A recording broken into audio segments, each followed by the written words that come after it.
IMF की जानिब से पाकिस्तान से डू मोर का मुतालबा एक बार फिर से सामने आ गया है और आईएमएफ का ये कहना है कि बिजली और गैस की कीमतें बढ़ाई जाएं। इसके अलावा आईएमएफ ने सर्कुलर डेट और बिजली की नुकसानात भी कम करने पर जोर दिया है। जो टारगेट दिया गया है पाकिस्तान को वो ये कहा गया है कि जुलाई से सितंबर के दरमियान पाकिस्तान ने 1000 अरब रुपए इकट्ठा करके आईएमएफ को रिटर्न करना है। इस किस्म के जो टैक्सेस हैं उस हवाले से बात की जा रही है, लेकिन हुकूमत आईएमएफ का ये मुतालबा मानने के लिए राजी होती है नहीं, इस पर बात कर लेते हैं। नासिर चुगताई साहब, आप समझते हैं गवर्नमेंट मानेगी आईएमएफ की शराइत को, इस डू मोर के मुतालबे को?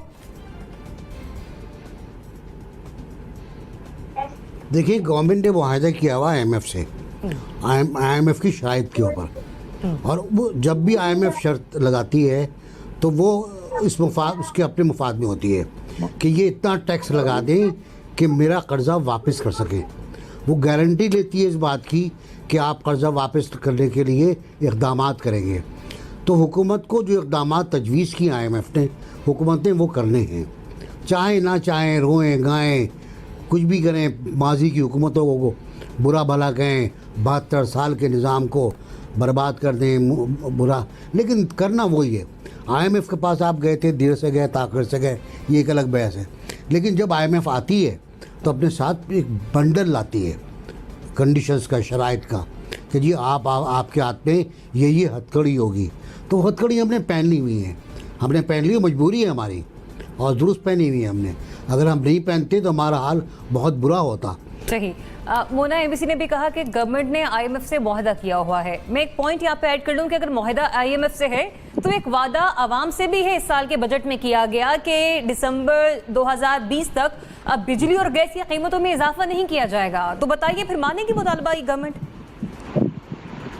जी बिल्कुल ज़रियाब, आप बिल्कुल सही कह रहे हैं, आपने अच्छा रिमाइंड कराया है, और मैं उम्मीद करती हूँ और इंशाल्लाह, बस क्या मैं बोलूँ कि आपके वादे पे को वो ज़्यादा वफा करें और आईएमएफ के वादे को कम वफा किया जाए। लेकिन बात ये बिल्कुल दुरुस्त है, आईएमएफ अपने साथ एक शराइत का अंबार लेके आता है। आईएमएफ का साइकिल एक विशेष साइकिल है। इस दफ़ा आईएमएफ के साथ हम जिस डील में है वो उसमें शराइत और मुश्किल है और काफ़ी वीक ग्राउंड्स पे है पाकिस्तान। एफएटीएफ की तलवार अलग हमारे सर पे लटक रही है। आईएमएफ इस दफ़ा बड़ा वेटेज दे रहा है, ये भी एक हैरत की बात है कि जी एफएटीएफ ने आपको ये कहा है तो वो कहा है वगैरह वगैरह। मुझे लगता है ये वाकई इनको करना पड़ेगा। अगर ये इस्लाहात नहीं करते हैं तो इनको इसी तरह से टैक्स कलेक्ट करना पड़ेगा, यानी कि इनडायरेक्ट टैक्सेस का इन्हिसार करना पड़ेगा। इसके अलावा मुझे कोई और रास्ता समझ नहीं आ रहा।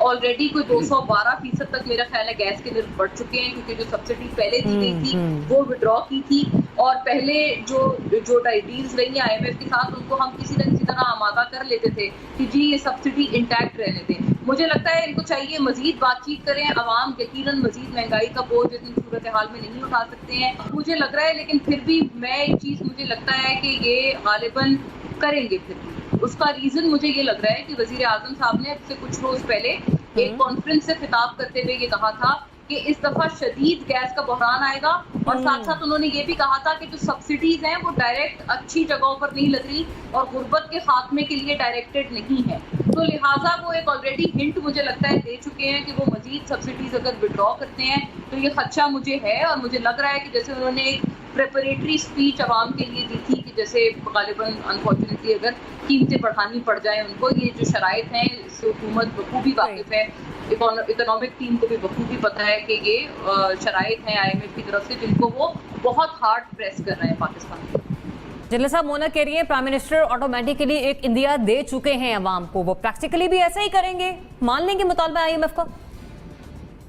देखिए ज़रियाब, ये गलती वहां से हुई या होती है जब हम आईएमएफ के पास जाते हैं। कर्जा वैसे भी बुरी चीज है, लेकिन आईएमएफ का कर्जा तो बहुत ही बुरी चीज है, क्योंकि वो किसी भी मुल्क की इकोनॉमी को ठीक करने के लिए नहीं देते, वो आपको बर्बाद करने के लिए देते हैं। उनके 3-4 मुतालबे होते हैं। वो ये कहते हैं कि जनाब अपने जो एसेट्स हैं वो बेचें, यानी प्राइवेटाइजेशन को तेज करें। वो कहते हैं कि आप अपने बिजली और गैस वगैरह की चीजों इनकी कीमतें बढ़ाएं। जब आप इनकी कीमत बढ़ाते हैं तो आपकी कॉस्ट ऑफ प्रोडक्शन फैक्ट्रीज में बढ़ जाती है, जिसकी वजह से आपकी एक्सपोर्ट्स बैठ जाती है, क्योंकि इंटरनेशनल मार्केट में आप कंपेटेबल नहीं रहते। फिर वो आपको कहते हैं अपना डिस्काउंट रेट बढ़ा दें। डिस्काउंट रेट यानी बैंकों में जब आप मार्कअप की शरह बढ़ाते हैं तो वो बिजनेस जो है वो बैठ जाते हैं, इस वजह से कि कर्जा बड़ा महंगा हो जाता है। आपने देखा हमारा डबल डिजिट्स में और बड़े ज्यादा रेट्स थे। और उसके साथ साथ फिर आपको टैक्स रिफॉर्म के नाम पे वो कहते हैं एडिशनल टैक्स लगाएं। उनको गर्ज होती है सिर्फ आपसे अपने पैसे वसूल करने की, उससे ये गर्ज नहीं होती उनकी कि ये कर्जा जो दिया है इससे कोई इनकी फलाह व बहबूद का काम होगा, वो तो होता नहीं। तो आपकी जब एक्सपोर्ट भी नहीं बढ़ेगी, कारोबार भी आपका एक्सपेंड नहीं होगा क्योंकि आपके मार्कअप रेट वगैरह इस तरह के हैं, तो फिर ले दे के आप लोगों की जेबों से निकालेंगे, इसके अलावा तो हाल ही कोई नहीं। तो आज नहीं बढ़ाएंगे तो कल बढ़ा देंगे, ये बढ़ेंगे सही, इसके अलावा कोई चारा नहीं है। क्योंकि आपने जो कर्जा लिया वो आपने अदा करना है, और वो जिनसे लिया है वो आपको अपनी टर्म्स जो है वो डिक्टेट कर रहे हैं, वो बता रहे हैं कि जी हमें पैसा चाहिए वापस, ये काम करें ताकि हमें नजर आए कि आप पैसा इकट्ठा कर रहे हैं। तो ये एक मसला है जहां पे मेरा ख्याल है कि कीमतें बढ़ेंगी। ये इब्राहिम आपको पॉइंट किया इस पर? देखें, जब ये हुकूमत आई तो इस हुकूमत का ये मौक़िफ़ था कि इन्हें बहुत बुरे हालात में मईशत मिली और इन्होंने कहा कि कर्ज़ों का बोझ भी बहुत ज़्यादा है और हमें इस्लाहात लेके आनी है। अब पहला पूरा साल इन्होंने कहा कि हम इस्लाहात करेंगे और उसमें लोगों को मुश्किलात का सामना करना पड़ेगा, लेकिन उसके बाद 1 साल के बाद हमारी इकॉनमी टेक ऑफ करेगी और लोगों को रिलीफ भी मिलेगा। अब वो जो पहला 1 साल था जिसमें रिफॉर्म्स हुई, उसके दौरान हमने देखा बिजली गैस की कीमतें जो हैं वो 200-300% तक बढ़ गई, सब्सिडीज़ सारी ख़त्म हो गई।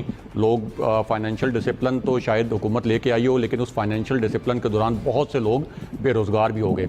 लेकिन फिर हमने देखा दूसरे साल के अंदर भी वो टेक ऑफ इकॉनमी का हमें अब तक नज़र नहीं आया। 2 साल कंप्लीट हो गए और अभी भी वो रिफॉर्म्स का अमल जो है वो जारी है। अब हुकूमत जो आपको मैक्रो जो इंडिकेटर दिखाती है, मिसाल के तौर पर कि आपका करंट अकाउंट डेफिसिट जो है वो बड़े अच्छे तरीके से मैनेज हो गया है, आपकी एक्सपोर्ट्स बढ़ गई हैं, आपका ज़र मुबादला जो है वो रिकॉर्ड अब बन रहे हैं जो पाकिस्तान में आ रहा है, लेकिन अवाम देखते हैं कि उनको ग्राउंड पे क्या मिल रहा है, यानी माइक्रो लेवल पे कुछ नहीं हो रहा। माइक्रो लेवल पे ये जो बड़े फिगर हमें बड़े अच्छे नज़र आते हैं, असल तो मसला ये है कि आवाम को इनका क्या फ़ायदा हो रहा है। अब 2 साल आपके रिफॉर्म्स पे गुजर गए, लेकिन आवाम को ग्राउंड के ऊपर जो है वो रिलीफ नहीं मिल